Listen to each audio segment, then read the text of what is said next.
Good morning everyone. आज का topic है किंगडम एनिमेलिया का phylum Porifera. Phylum Porifera start करते हैं without wasting any time. Let's get start. Sponges. Porifera को कॉमनली हम लोग स्पंजेस भी बोलते हैं। पोरीफेरा को स्पंजेस भी बोलते हैं, ये याद रखना है। कॉमनली स्पंजेस बोलते हैं इसको।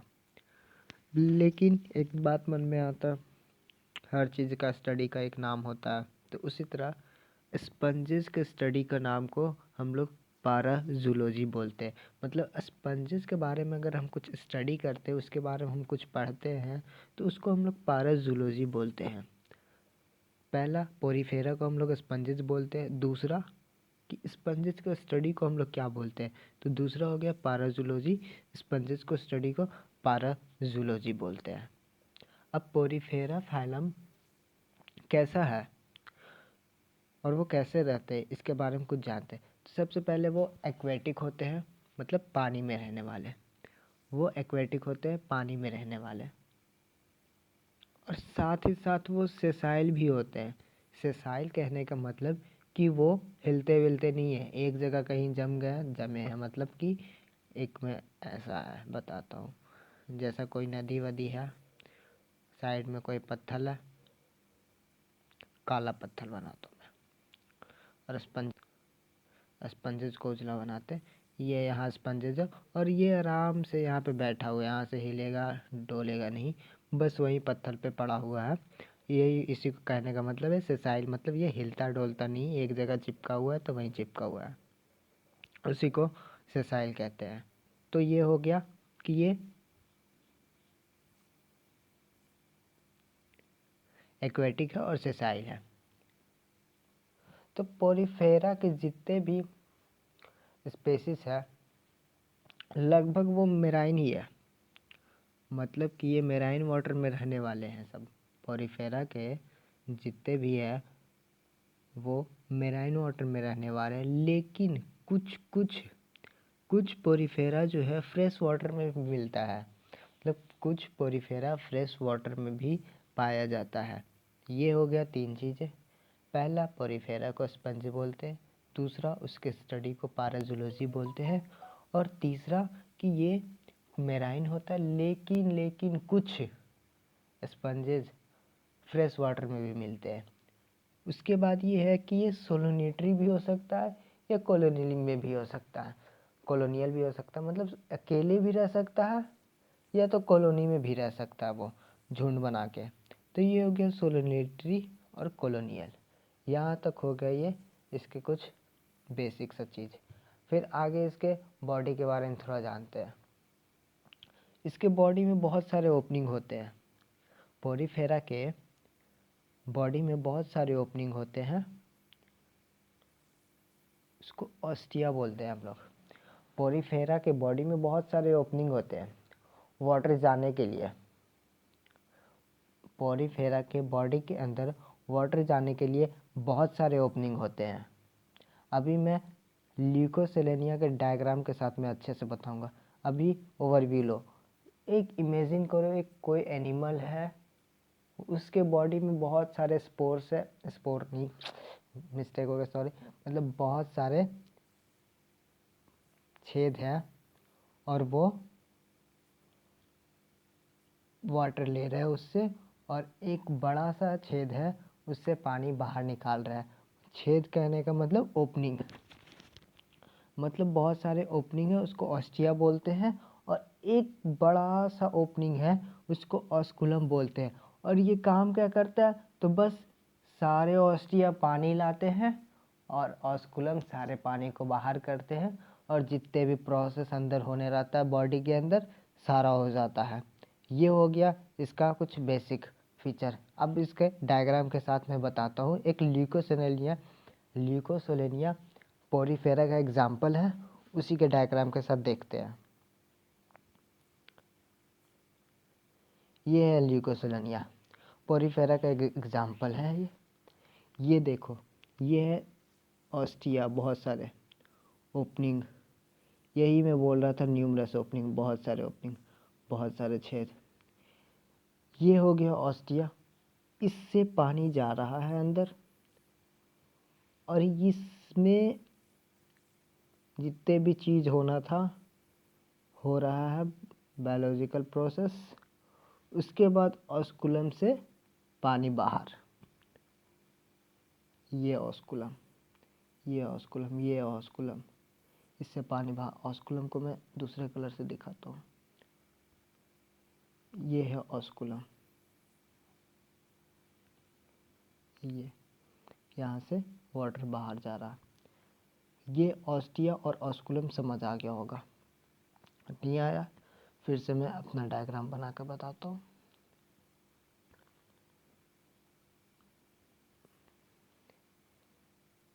ये ल्यूकोसोलेनिया है,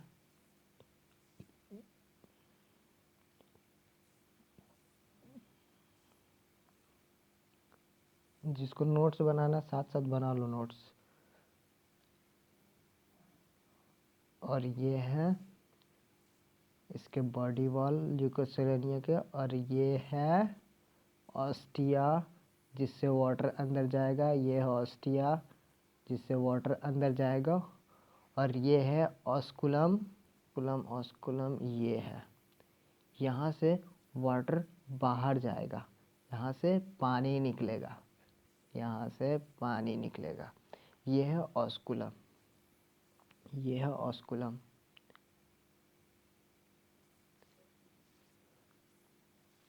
ऑस्कुलम, और ये है ऑस्टिया।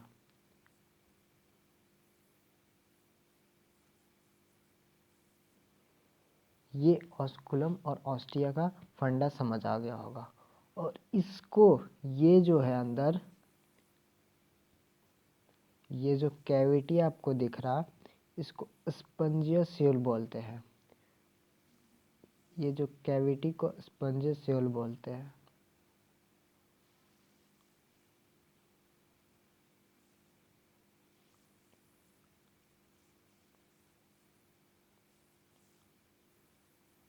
यहाँ लिखने में नहीं बना, स्पंजियोसियल का स्पेलिंग ध्यान से लिख लेना। मैं फिर से लिख देता हूँ, वेट अ मिनट।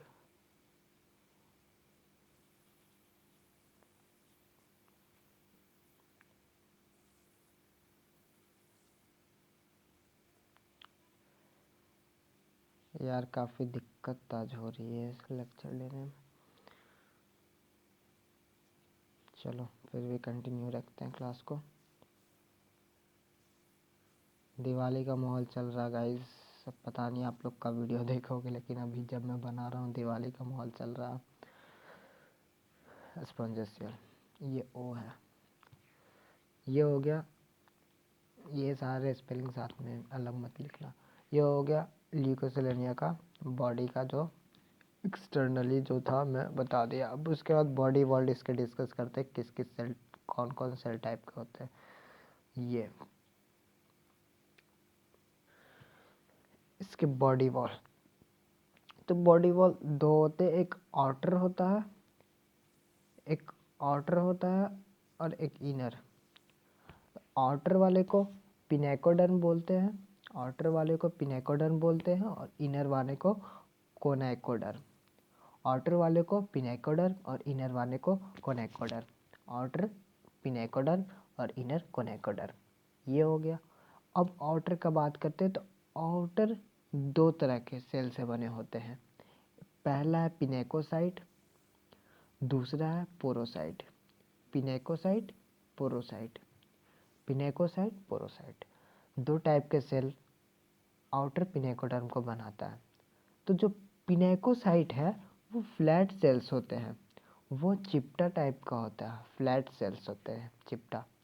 और जो पोरोसाइट है वो ओवल सेल्स होते हैं, ओवल टाइप का, मतलब अंडा टाइप, अंडा शेप, मतलब एग शेप। यार क्या हो रहा आज मुझे, एग शेप जो है उसको ओवल, उसी को ओवल सेल्स बोलते हैं, ओवल टाइप सेल।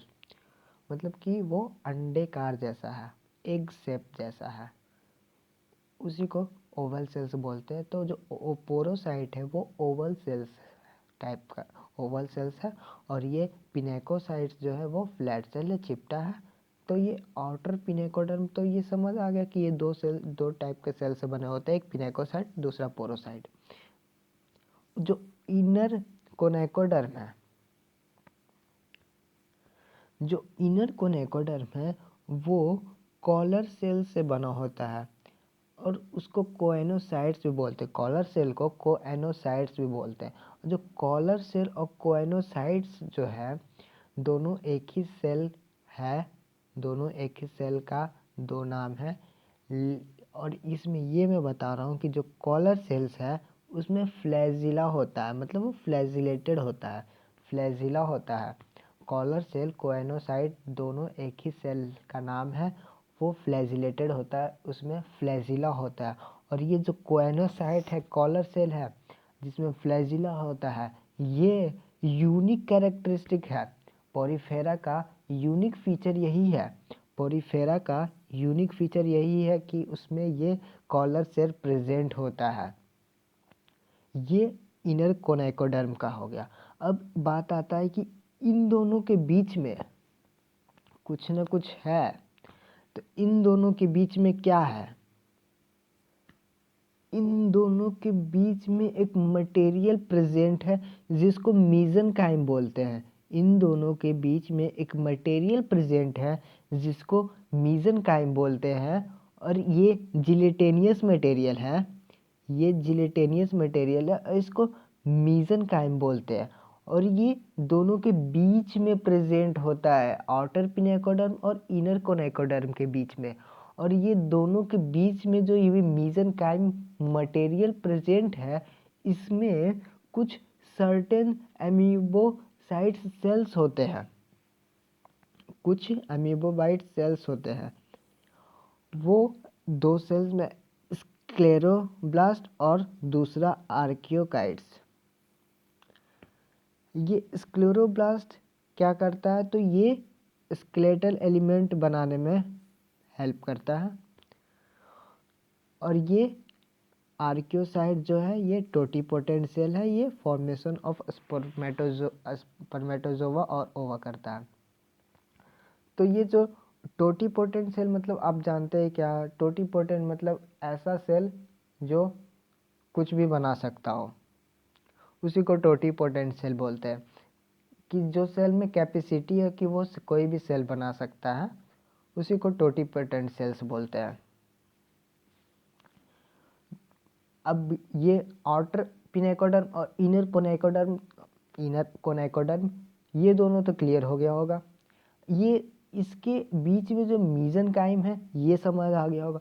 कुछ लोग कंफ्यूज कर रहे होंगे ये बीच में अब सेल कहाँ से आ गया। तो ये मीजनकाइम जो मटेरियल उसके अंदर कुछ सेल्स प्रेजेंट होता है, मेबोबाइट सेल्स, स्क्लेरेनकैमा और आर्कियोकाइट्स।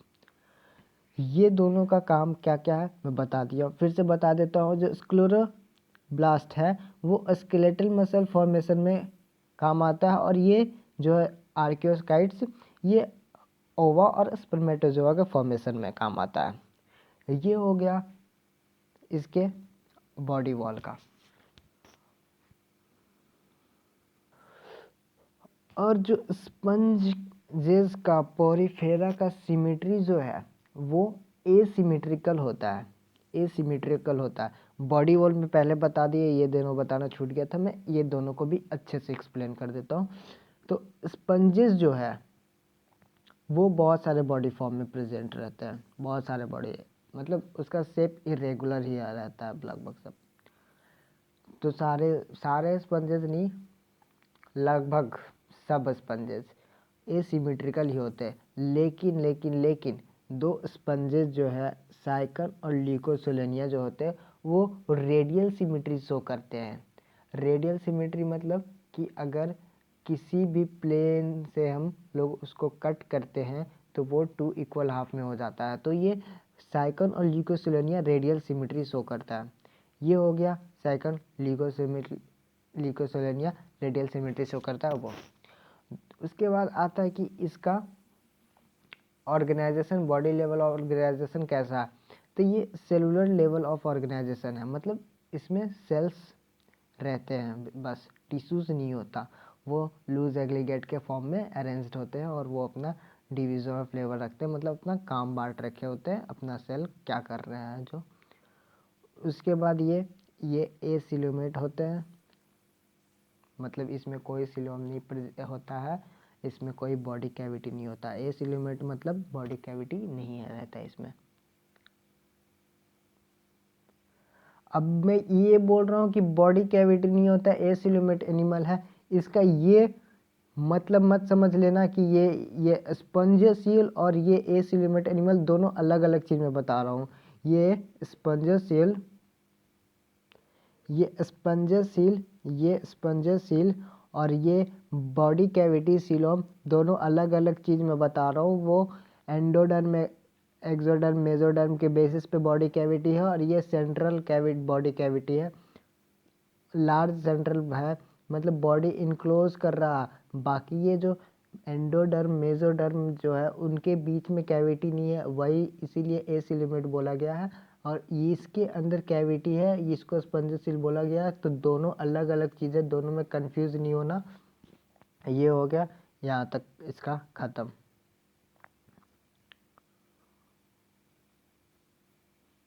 वही चीज़ यहाँ दिया हुआ है, लिखा हुआ पूरा, लार्ज सेंट्रल कैविटी स्पंजोसील, और इसको पारागैस्ट्रिक कैविटी भी बोल सकते हो। और उसमें स्मॉल होल्स ऑस्टिया प्रेजेंट है जो मैं बता ही दिया हूँ, और एक लार्ज होल ऑस्कुलम जिससे वाटर बाहर जाता है। देन वही सेम चीज़ यहाँ लिखा हुआ कि इसमें ये कैनाल सिस्टम और वाटर ट्रांसपोर्ट सिस्टम प्रेजेंट है। ये यूनिक फीचर है स्पंजेस का, यूनिक फीचर। एक और मैं यूनिक कैरेक्टरिस्टिक बताया था पोरीफेरा का, कॉलर सेल। यहाँ पर यूनिक कैरेक्टरिस्टिक ऑफ पोरीफेरा, ये कॉलर सेल, तो ये ध्यान में रखना। और ये यूनिक फीचर है स्पंजेस का, मतलब ऐसा स्पंजेस में ये होता है इसलिए यूनिक फीचर है इसका। इसमें क्या कि वाटर जो है ऑस्टिया के थ्रू अंदर आता है बॉडी वॉल में, मतलब ऑस्टिया में जो बॉडी वॉल है उसके थ्रू स्पंजेस सील में आता है और वो ऑस्कुलम से बाहर चला जाता है, ऑस्कुलम से बाहर चला जाता है।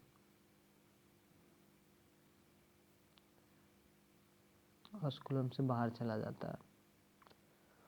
अब ये जो पाथवे हो रहा, पानी आ रहा जा रहा, क्यों हो रहा है? पाइप थोड़ी यार एनिमल है, कुछ तो हो रहा होगा उसके अंदर।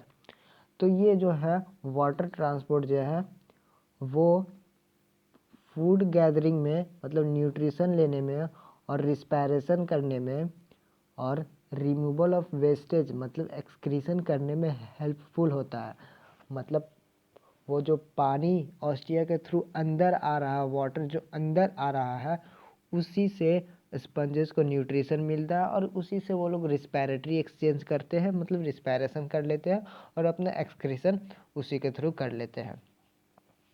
ये कैनाल सिस्टम का काम होता है स्पंजेस में। अब इधर आओ, फिगर देखो। इसमें क्या है कि ये जो स्पंजेस सील है जिसमें पानी आता है ऑस्टिया के थ्रू, ये जो लाइनिंग है ये कोएनोसाइट सेल से लाइन रहता है। ये कोएनोसाइट, कॉलर सेल जो लिखा हुआ, कॉलर कोएनो, ये देखो, ये जो कॉलर सेल्स है और ये स्पंजेस सील, ये कॉलर सेल से लाइन रहता है स्पंजेस सील, यही वो बता रहा हूँ मैं। और इसमें ये जो फ्लैजिला होता है, ये कचड़ा हो गया, एक मिनट रुको, हाँ अब क्लियर है। ये जो फ्लैजिला है इसका काम क्या है? तो ये वाटर मूवमेंट में मदद करता है।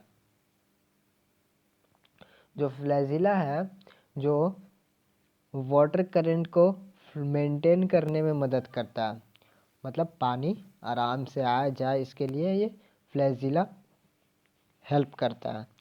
तो ये हो गया कोएनोसाइट का, फ्लैजिला का काम। उसमें इसके बाद इसका न्यूट्रिशन जो होता है वो होलोजोइक होता है, न्यूट्रिशन जो होता है वो होलोजोइक होता है।